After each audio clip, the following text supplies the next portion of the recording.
now that we've sort of set the landscape here, and I don't think anybody's really that ignorant of what's going on in terms of where patients go, what they get, how they get treated.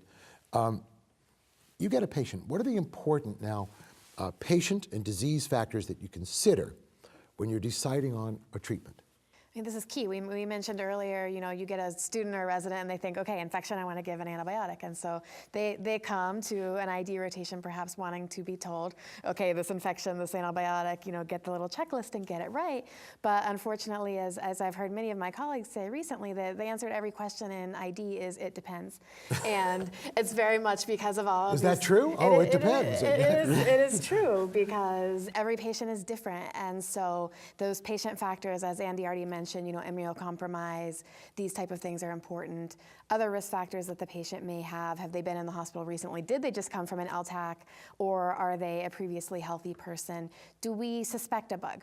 Do we have a high suspicion based on what we know about the patient of a bug, or even better yet, do we actually have a culture and susceptibility? Okay, well that implies something. Let me stop you right there, because I know he mentioned it in passing. It means somebody sent a culture. Exactly. Right? So one of the things you're going to do is get a culture, right? Right. That would be useful. That would be useful. Okay. So you're going to consider the pathogen. Yes. You're going to consider, as you pointed out, the institutional history. What do we see in this hospital? Is that what you were talking about? If I've never seen a CRE before, then yes, I'm aware of it, but I'm not probably going to say, oh, I really think we should empirically cover for it until I do start seeing it. What about source control? In the sense of where is this bug coming from? Does that make a difference? Absolutely. If my source is urine, then very different empiric coverage than if it is pneumonia or something else. And does it matter how sick the patient is? In other words, if you suspect this is from here with this bug, and you're going to give this drug because you're convinced it probably is a good idea, does it matter whether the patient is a little bit sick or is making lactate like there's no tomorrow, and there may be no tomorrow?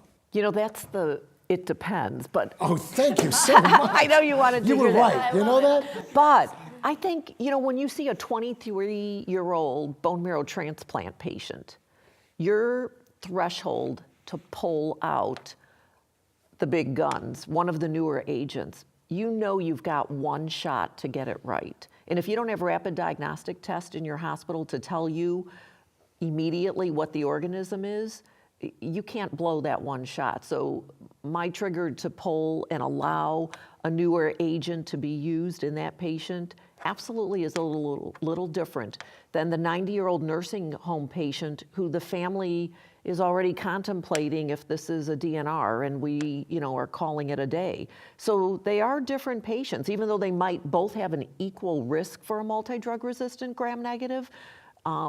How we would approach it might actually be different. And I think the severity of illness piece comes into that same story as well, right? So if they're going right to Andy in the ICU, they're hemodynamically unstable, they're getting dumped with fluids, the patient is at the same risk for drug resistance, but my threshold for needing to cover is much larger than a patient who's coming from the nursing home with quote-unquote mental status changes because they're dehydrated. And sure, 40% of the time that urine, if they culture it, it's going to have an ESBL in it, but that doesn't mean A, the patient has an infection, and B, that I have to be crazy upfront from that standpoint. Two other issues I think that are important to consider are ones focusing on what is the clinical evidence supporting the molecule, right? There are some drugs where we actually have head-to-head trials, and we can argue about, say, the linezolid versus vancomycin literature in nosocomial pneumonia, as you chuckle there. But there are some cases where we have in vitro active options, and we look at the clinical data to guide us.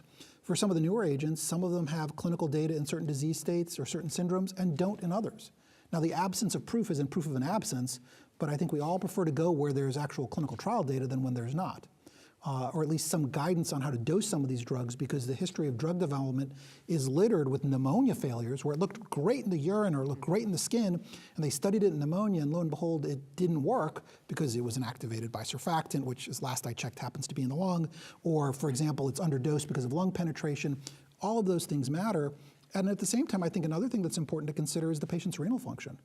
And that's issues that I consider in terms of not only the dosing of the drug, but how nephrotoxic might the drug be, what are the issues with nephrotoxicity, and I think that relates a lot to the recent literature on the interaction between piperacillin, tazobactam, and vancomycin, because I think vancomycin is given like water, and piperacillin tazobactam is abused considerably, and everybody thinks, well, there's no harm, and then we look, and it's like, there actually might be something here that we never considered, but this might be dangerous because of what this kind of penicillin is doing with this kind of glycopeptide. And so all of those things, I think, need to go into the consideration. But I would kind of counter a little bit that absolutely you want to see clinical trial data, but when you're talking about using one of the new agents for an XDR, Pseudomonas, or CRE, the chances of having good, robust data in that population is poor. But your point's really well taken that is there a surfactant, so if the right preclinical work is done, you can predict that you have a pretty good likelihood of having a good outcome in that situation. I would disagree to a degree that I need robust clinical data in this exact disease state. Right, especially when your alternative is colistin, for which the concept of robust data is non-existent. Right, and so again, it's a trade-off question. Right. It's a risk versus benefit, and this is why it's 2 to 3 years of training to figure out how to do this, because it's a complicated calculus. And that's why all of these things need to be considered.